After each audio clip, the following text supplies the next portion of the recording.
Welcome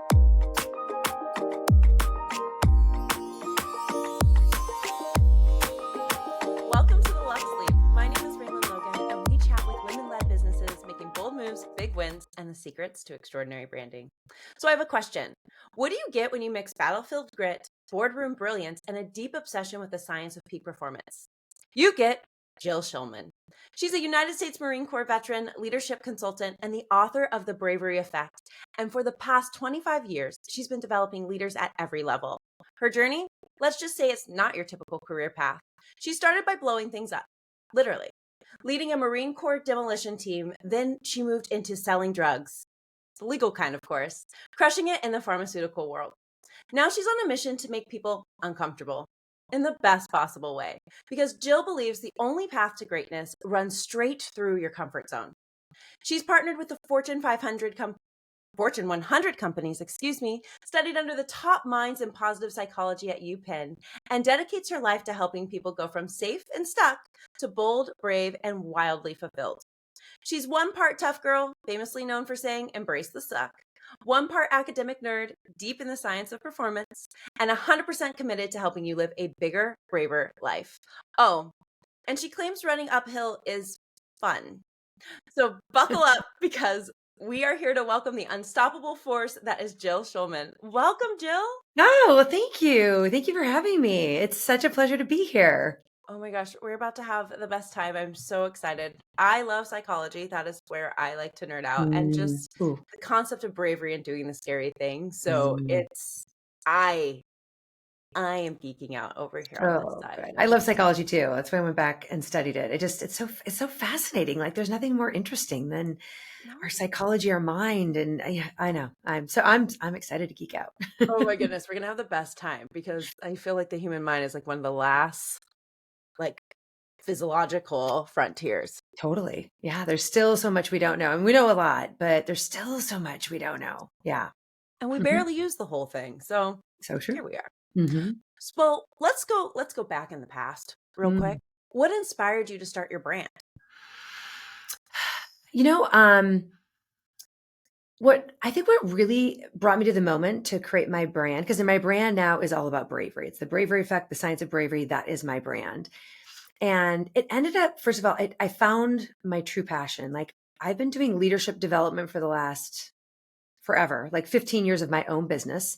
So, or 11 years of my own business. And then I did it for years before that. So leadership development is what I'm great at. But then when I went back to school studying psychology, specifically positive psychology, I realized that in order for people to live their happiest, most fulfilled life, usually the one thing that held them back was fear. And that's what I ended up doing my deep dive of studying in, and I did my capstone specifically on bravery. I became so curious about how do you help people get through the hard things or to break through the fear that's holding them back. And I was talking to my husband, I had all my research and I'm writing my paper, and I'm like, gosh, what is it that, that should be my brand moving forward? Is it self-actual? I had all these like academic terms, like, is it self-actualization? Is it the accomplishment? That's one of the factors that, brings the highest levels of flourishing, like all these things. And he's like, I think your brand is, so my husband gets all the credit. He goes, I think your brand is brave.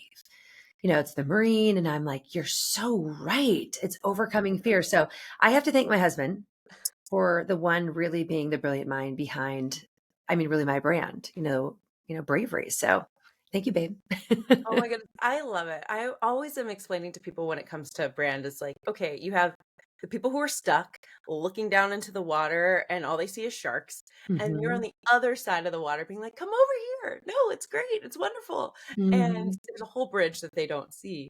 And in that space, like, your husband's like, no, everybody over here is afraid to be brave. And you've got all the academic terms over here because you've crossed a bridge.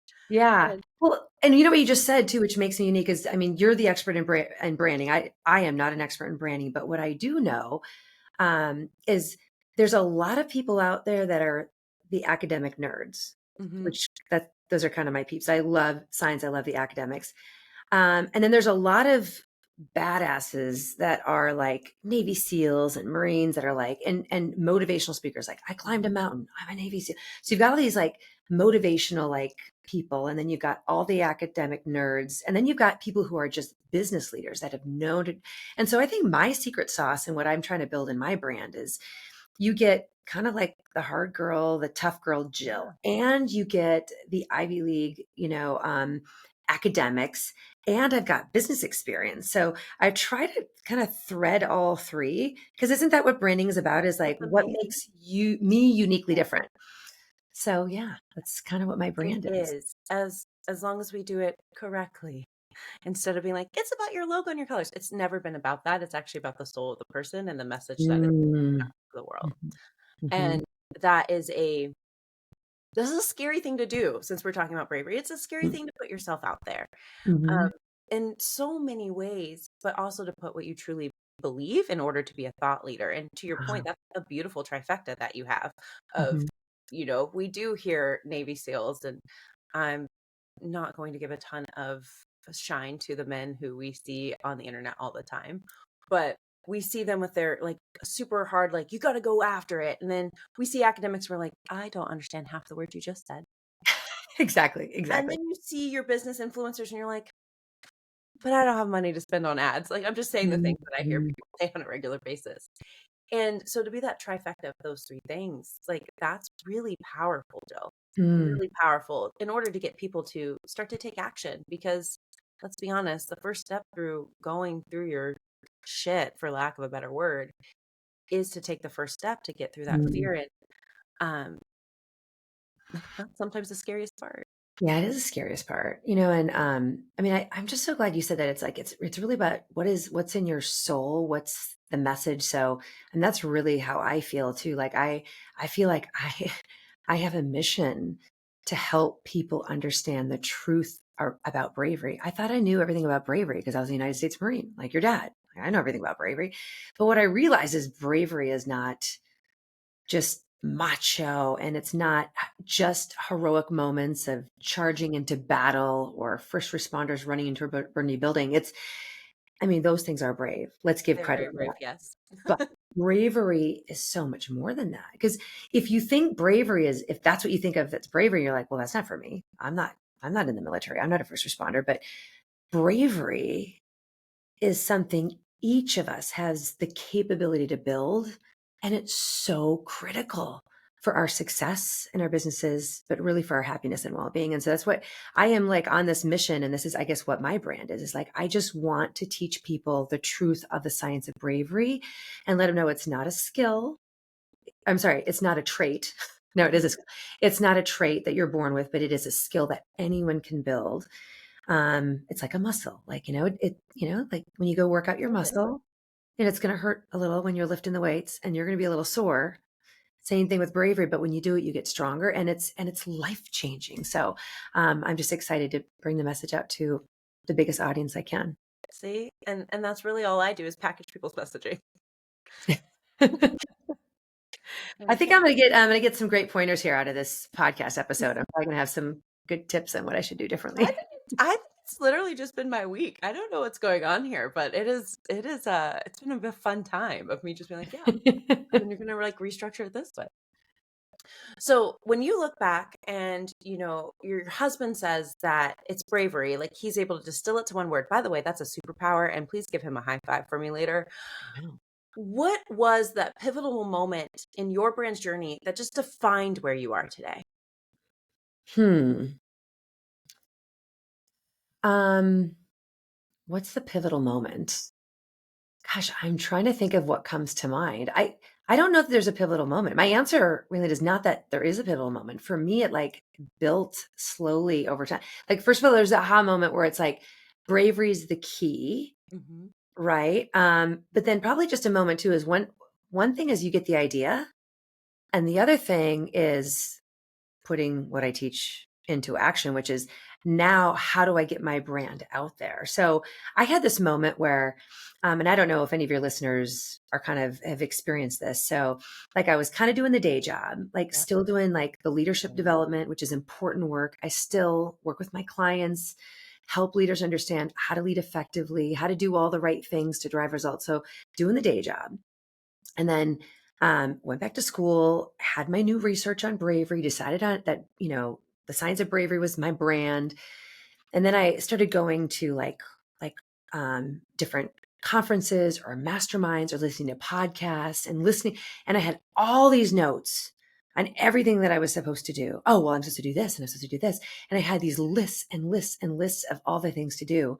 And I was stuck because I literally did not have the time to do like my day job and then be a mom and then do all the things to build the brand. So the turning point for me to activate my brand is I just realized I need to ask for help. So when I finally hired, and this is the leap for me, the leap is to invest. I hired an assistant Best things and I ever. hired a fractional chief marketing officer. So I had the luxury of doing that. And he still works for me. So a fractional CMO is basically Mhm. someone that you pay a monthly fee to, and they do all of your marketing and they help you with your branding. So like, even though I had all the notes, I just realized I'm like, I don't need more people to tell me what to do. I need someone to not only guide me on what to do, but help me get it done. And that was the turning point for me to, because really, if you think about one is deciding what my brand is. Well, who cares if I'm sitting inside of my office and I know that my brand is to be brave and no one knows about it. So we have to activate our personal brand so that people know about it. So my turning point, I think, is when I finally realized I needed help. And so just doing that investment.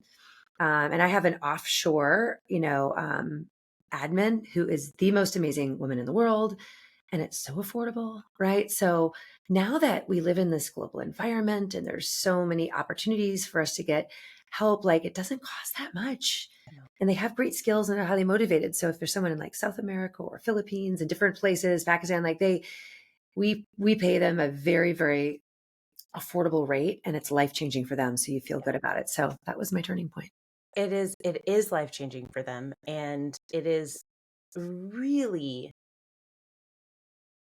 empowering for many of those women to even have access to capital. Yeah. And so, like anybody listening, if you have the capacity to do that and you Mm. have the capacity to also teach them how you want things done, I think that's the thing that Mm. I've had this chat with my assistant before, and in general is like you have to teach people, you can't just expect it. So please get really, really clear on Mm. what it is that you need done so they can execute for you. Mhm. Because if not, like as a leader, you need to reflect on what went wrong because you're there to lead and they don't read minds across oceans. I love it.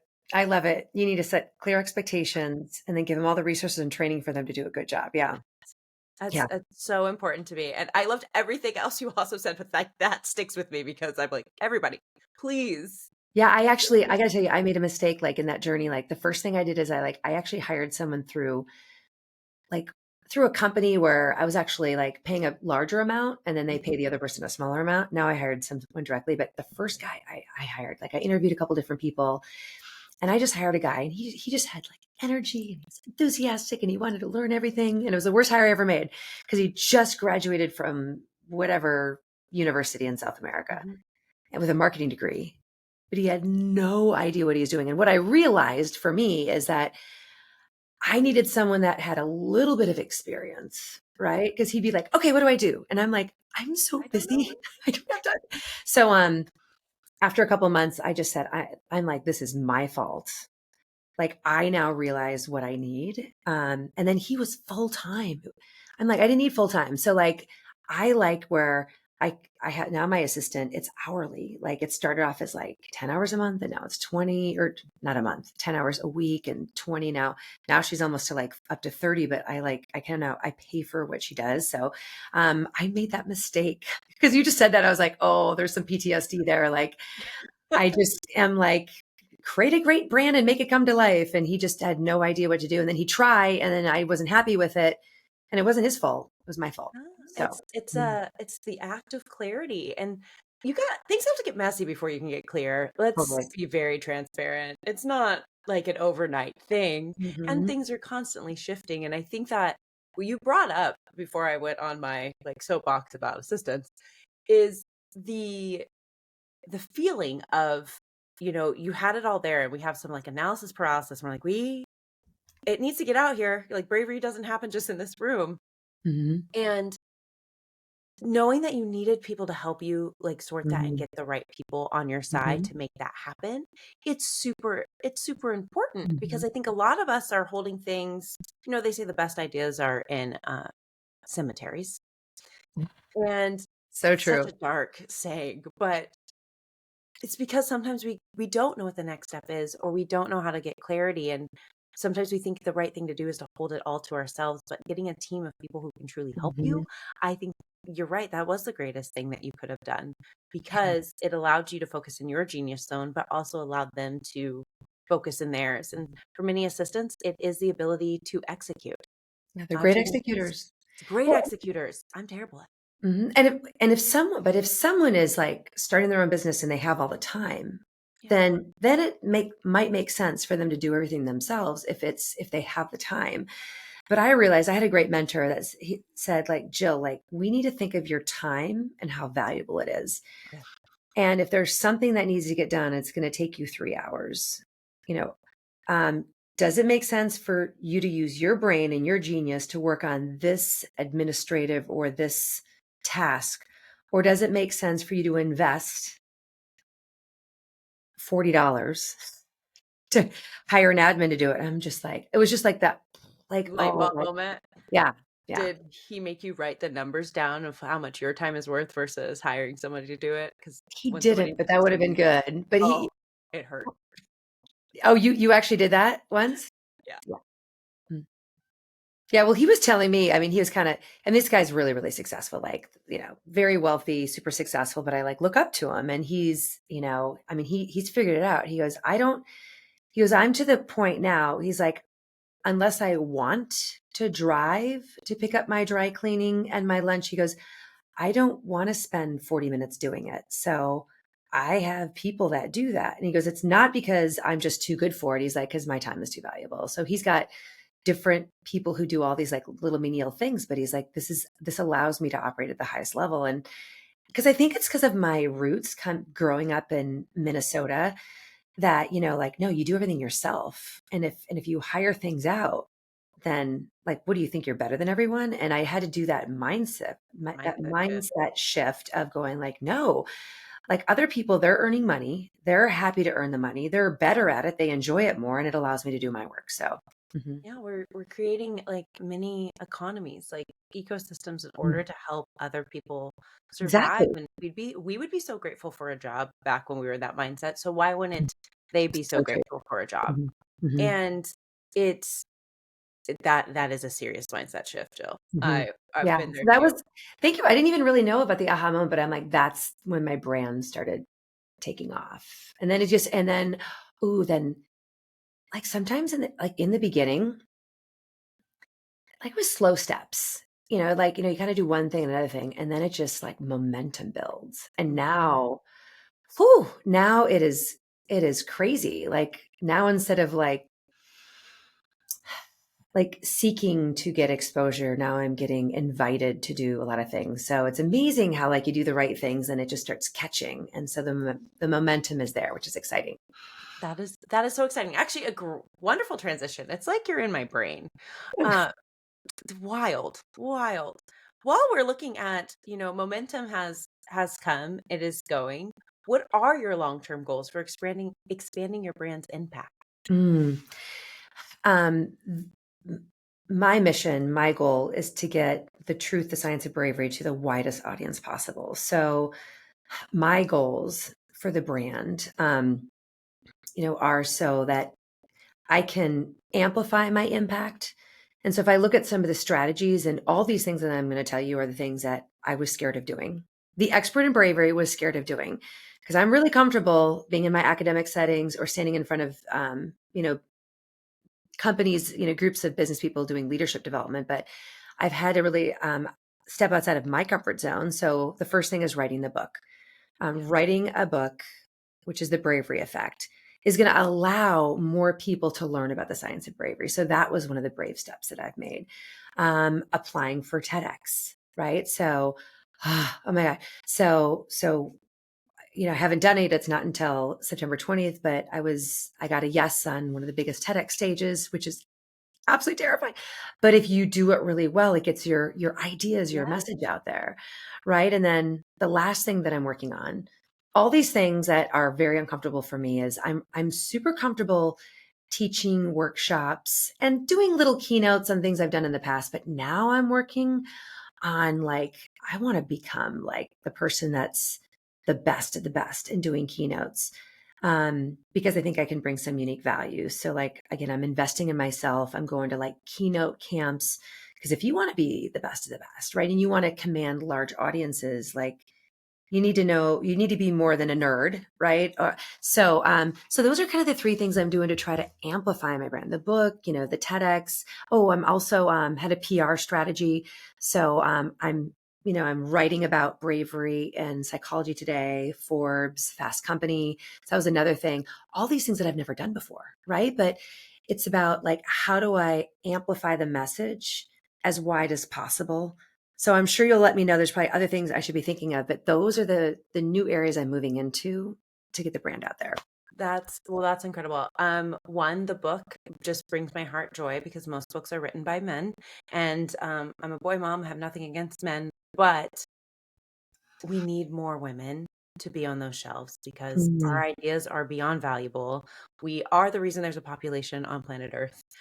We have to birth them, and it it's incredible that you're writing a book, and that's just going to amplify everything because it's mhm, in writing. Your thought leadership is in writing, and that can't that can't be taken away from you. mhm. So, Thank it doesn't make it to the cemetery, Jill. It lives beyond that. And the TEDx, I actually, when you're saying that, I know one of the best TEDx coaches, you. and Mhm. happy to introduce you to her because she's phenomenal, absolutely phenomenal. And she's a speaker coach, and I just happened to have worked with her once. Ooh, I'd love her name. I mean, And hey.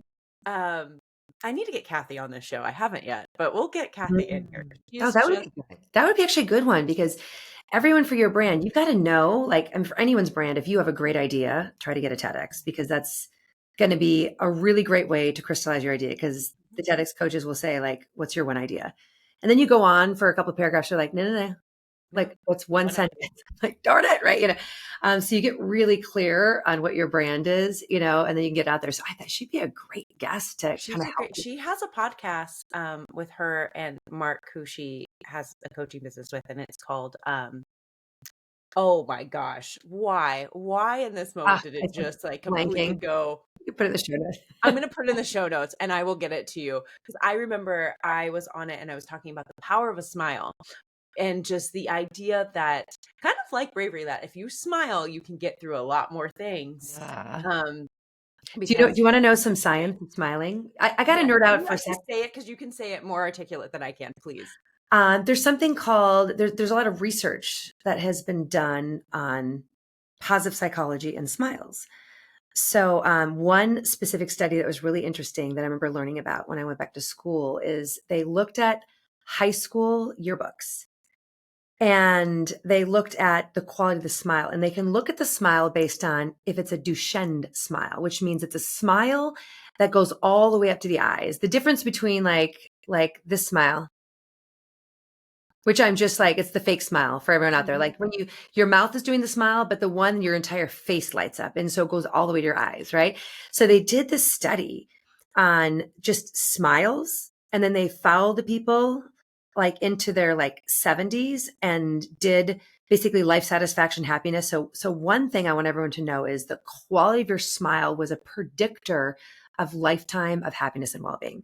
So freaking smile all the time, everyone. It's going to make you happier. But in addition to that, when you do that Duchenne smile, it actually creates positive energy. And that is contagious. That goes to three different people. So this smile, like in terms of our brand, right? Doing that genuine smile that reaches your eyes, it generates positive emotions in us. And they've measured this literally, like if you, let's say you're in a bad mood and you force yourself to do a Duchenne smile, like all the way up to your eyes, your mood increases. So it can create positive energy in yourself and it can spread it to others and it can do great things for your brand. So isn't that interesting that there's all this science? There's so much silence and smiling, and it was bringing up this story is like kind of funny to me.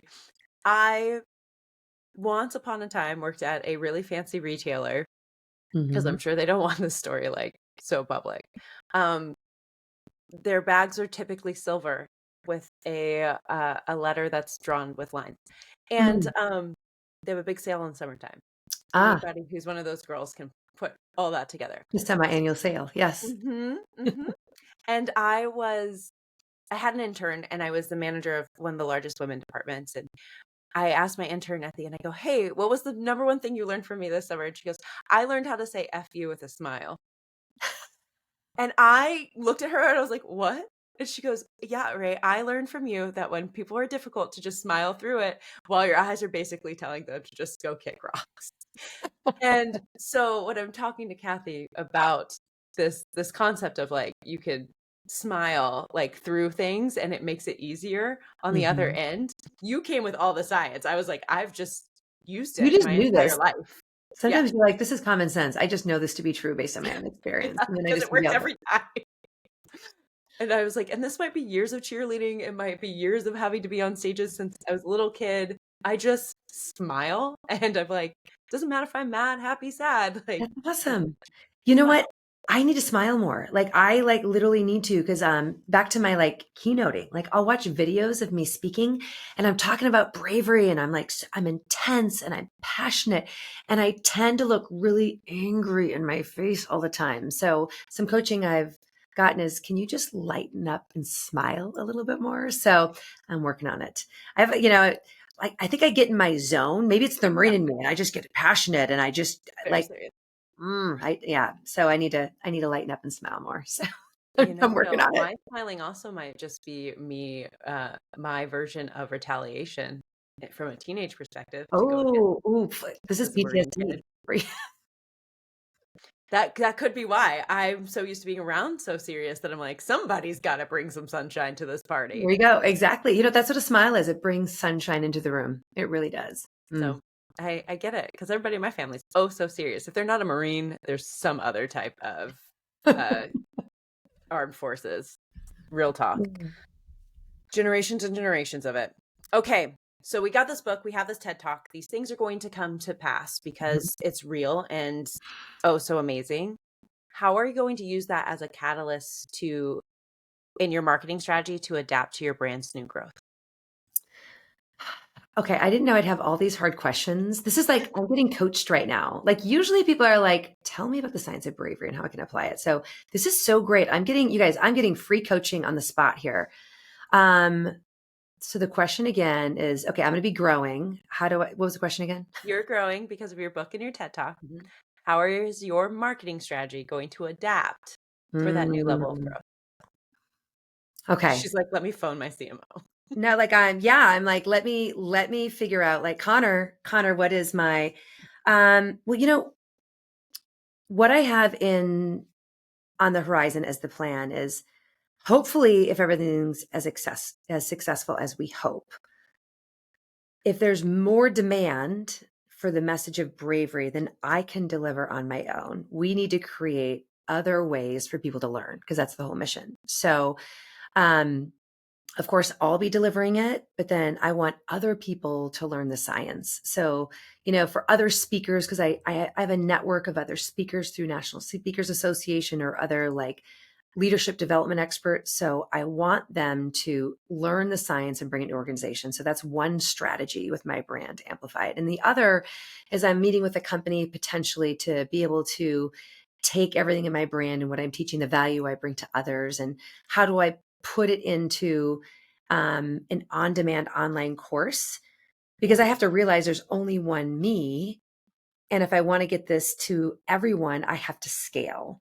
So if I have other people that can deliver it on my behalf, so I can like certify them in learning the science to be able to deliver it to companies, that is one strategy. And then also, can I do something that's really easy online, asynchronous, on demand, affordable for everyone else? So those, those are the two things I thought about. And I also thought about maybe doing a podcast. And then I'll have to call you and go, okay, how do I get started? How to do all this? Because another way to get the message out there in a different way, that especially that it's at no cost, is potentially with a podcast. So those are the three things I'm thinking about, but I would love to know, what am I Love missing? my thoughts, my Yes. immediate thoughts without asking you 100 questions. Jill, real fast, because I don't think we've ever talked about this before I dive Mhm, into my initial thoughts. mhm. So I am a systems thinker. That Okay. is what makes me a little bit different than your typical brand strategist, other than, my comment of like, it's about your soul, it's not about colors. Mhm, Also different than marketing. And so I I first like do audits of people's websites. That is my first step outside of the podcast. Then I brainstorm with folks. So I do strategy. I literally mhm, will interview people for an hour and a half and then take that back and put it into a strat plan. mhm, And then if it makes sense, I execute on those strat plans in 2 to 3 business days. mhm, That is my system. That is the mhm, brand extraordinary system for anybody who's listening. And if I really, really love somebody, then I will do their thought leadership for a year. But that is like 5 people a year. So mm, in that space, my brain actually started to put all those pieces that you just said together because that's how mine starts to snap off. mhm, And yes to the podcast, because I think the podcast is going to be a place to amplify your voice. mhm. Um, remember when I said the first time we ever talked, I think I cried. You were one of my first 50. I cried when it was time to reach out to all of you. I bawled my eyes out. I was way too scared. I did it anyways. And I know I was sweating when I talked to you on the call. So that all, just so we know, everybody, I'm not as brave as I sound right away, but I Oh, did this brave thing. She you did did the brave thing, and let me just say, being brave is being scared and doing it anyway. So you actually did demonstrate bravery. If you weren't scared, it wouldn't be brave. It'd be easy. it just be comfortable. So you're right. So I Okay. did the very brave thing. That's how we got here today. And so what I would say is never in a million years would I have thought that this podcast would be listened to in 9 countries. I thought it would only be listened to in the States. And so if you did the podcast, it would go pretty far, especially because you have a book and you have the TED Talk, which people can go listen to. But Mhm, then that podcast can also be used as a catalyst to get people to purchase a book and also purchase that one-to-many course. Or mm, some people might just say, forget this, we want you to come into our company mhm, and talk about it and get you into those rooms so it's more highly valuable. mhm, But that would be the mini ecosystem that I would say is the system within your brand mhm, while also partnering with your marketing, your mhm, CMO, Connor, mhm, to say, what's the go to market after all this messaging and all this system has been fine tuned? mhm, And really looking at, okay, now I always look at a website as home base. Do we mhm, have the right photos in this that's telling the story? Because even though we start with our words first, it's like eating, we eat with our eyes. So we're going to mm, make sure that that story is being told, not really crappy stock photography. Everybody who's using stock photography, that means nothing to the overall story stuff. mm, Then go in and make sure that that message is driving it to the places we want to drive it to, which would be the podcast, the book, and in some cases, probably the one to many, because the people who want you individually are going to come find you. mm. Big Okay, companies will call you. Yes. good. All right, well, And that's this the is system that helpful. I would have created or just created in this moment. Right on. I'd have to ask a lot more This questions is though. validating, though. This is validating. And it's intimidating to start a podcast, but it's like anything. Like, I mean, I was scared to write the book. Well, guess what? The book is coming out. And, one thing I've learned, and this is actually a part of the science of bravery, but if there's something you really want to do and you know it's the right thing to do for you and your business, and you there's so much uncertainty and you're scared because you've never done it before and you're like afraid to fail, like just one of the strategies that can help you step forward even when you're scared, which is what bravery is to just surround yourself with the right people that have done it before, that will support you or encourage you. Encourage means put courage in. So I didn't really know anyone who wrote a book. So I needed to go out and find a tribe of people who knew everything about writing books. So you got to, like, the way that you can become braver is go hang out with all the people who have done the brave thing you want to do before, and then they're going to help you do it. Right. So, I mean, even going to Reland and going through her process, like if you don't know how to do a brand, she's going to make you feel braver because she's going to, like, I've done this for lots of people. These are the right steps, do it. And you're going to go, okay, I feel more comfortable. So you become more comfortable to take steps if you've got the right people giving you the advice along the way. So another thing I've learned. It's so true. And they're not going to be the ones who look at you and say it can't be done. Exactly. And that is, it is a hard lesson, I think, sometimes. Sometimes it feels a little lonely until you find them, but Mhm. But you you can got to find learn to them. stop listening. You can. And they're They gonna tell exist. you, yeah, you're gonna find them, and then they're gonna tell you stories like this. They're gonna go, "Let me tell you when I got started. I was scared. I had nothing." And those stories, you're gonna be like, "Are you serious? That's exactly how I feel." And then you see their success, and you're like, "This is so helpful." They make you feel normal. Mhm. They're not gonna say, "Oh, just take the easy path. Just go back to your old life." No, they're gonna go like, "Keep going, keep going." You need the right cheerleaders Right. along the way with the right expertise. Yes. And it's so worth it. Mhm. And they become lifelong friends. Yeah. 'Cause and for anyone out there that's thinking of, "I don't wanna bother anyone. I don't wanna bother any they're too busy, they're too successful," and then this will be the second and last time, hopefully, that I nerd out, or maybe third Go time. for it. I'm not No, go for it. but we look at the literature on pro-social behavior. So, basically means when you ask someone to help you and they have an opportunity to help you in a meaningful way, right? Who gets the bigger benefit? Like, you get the benefit because you have Mhm. them guiding you and it feels really great. But I want everyone to know that the person helping you gets an even bigger lift to their positive emotions because helping others feels fantastic. So when you hesitate to go up to the person that you respect because they've done the thing and you don't ask them for help, you're robbing them of an opportunity for them to feel joy of giving back. So be brave, ask for the help. Some people may not have the capacity. And if someone says, I just really can't, do you just ask them this, like, is there anyone you know that could potentially help me with my goal of writing a book or starting a podcast or doing a whatever? And then they'll usually give you a name. So just ask. You're going to get a name, and then that person is going to enjoy it probably even more than you're enjoying it. It's so true. And I mean, the answer's always no if you don't ask. If you do ask, you got a 50% chance now. Mm-hmm.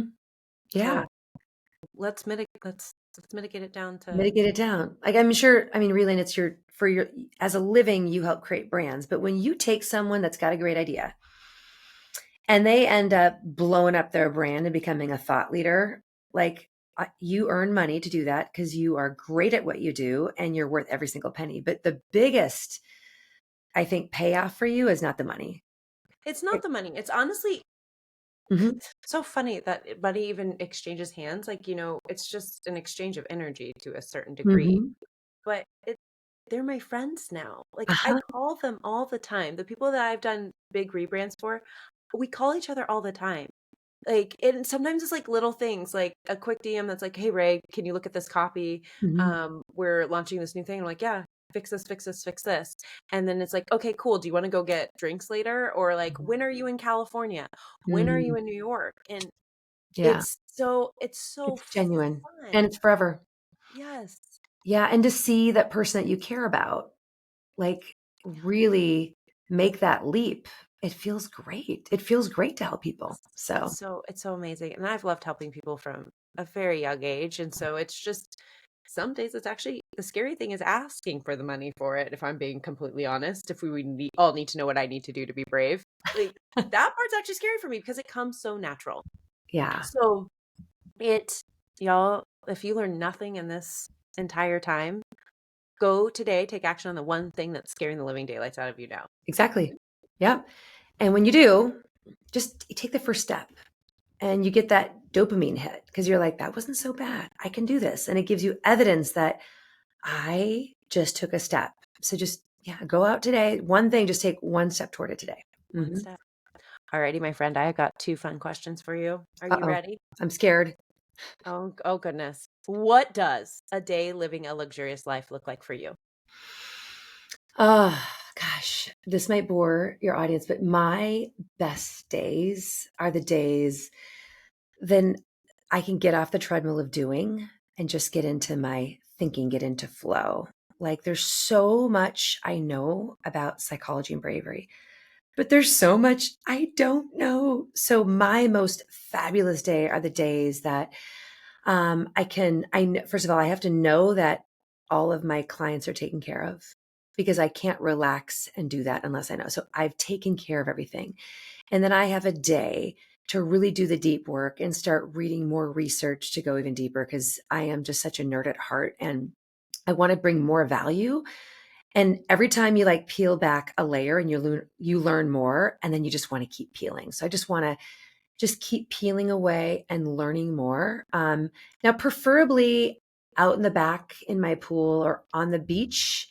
So I can do that in a beautiful place with nature. So if I can be out in nature or go for like a beautiful hike in the morning to get some exercise or go to the gym and lift and then come back and just get into the research as I'm looking at a view, that is the most my most beautiful day.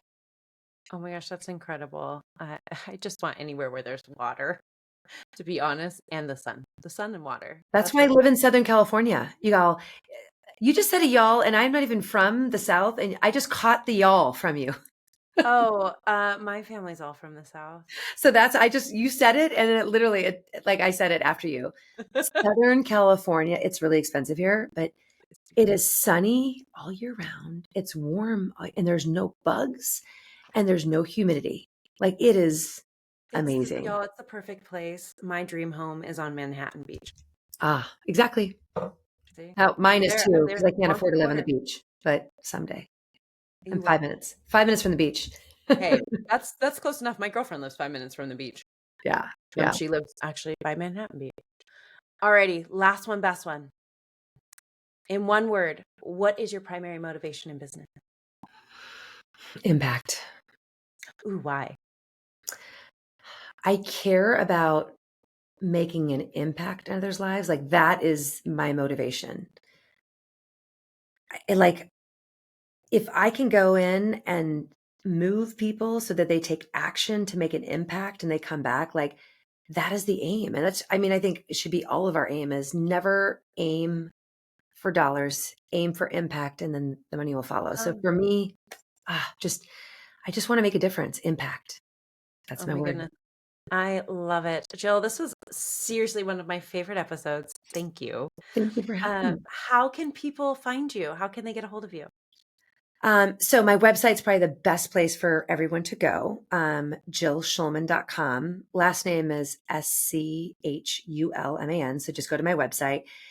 If you do, and if you're interested in learning a little bit more about bravery, and if you're wondering, like, I think I'm pretty brave, or I don't know if I'm brave, we have an assessment. So you can take a free assessment and then you get a free quick guide to building your bravery. So I offer that to everyone. And then I'm all over any social media. So if it's Instagram, LinkedIn, Facebook, whatever, I try to make a commitment to make the biggest impact every day. And I give anyone who follows me like little messages every day that reminds you to be brave. So sometimes we give social media a bad rap, like, oh, it's bad for you. If you like and follow all the people like Reland, who does great branding, Jill on Bravery, I just bathe myself in my social media with all positive things. So it's a positive intervention, right? And maybe a little shopping and makeup stuff too. But so my messages are always about getting after it and kind of motivating you to do your best work. Oh my goodness. I absolutely love it. Well, everybody go follow Jill. When her book is out, please go purchase it.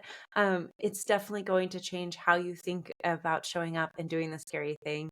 And for everybody who's listening, thank you so much. We couldn't have the show without you. So continue to brand extraordinary, everyone, and we'll see you next time. Bye. Bye-bye.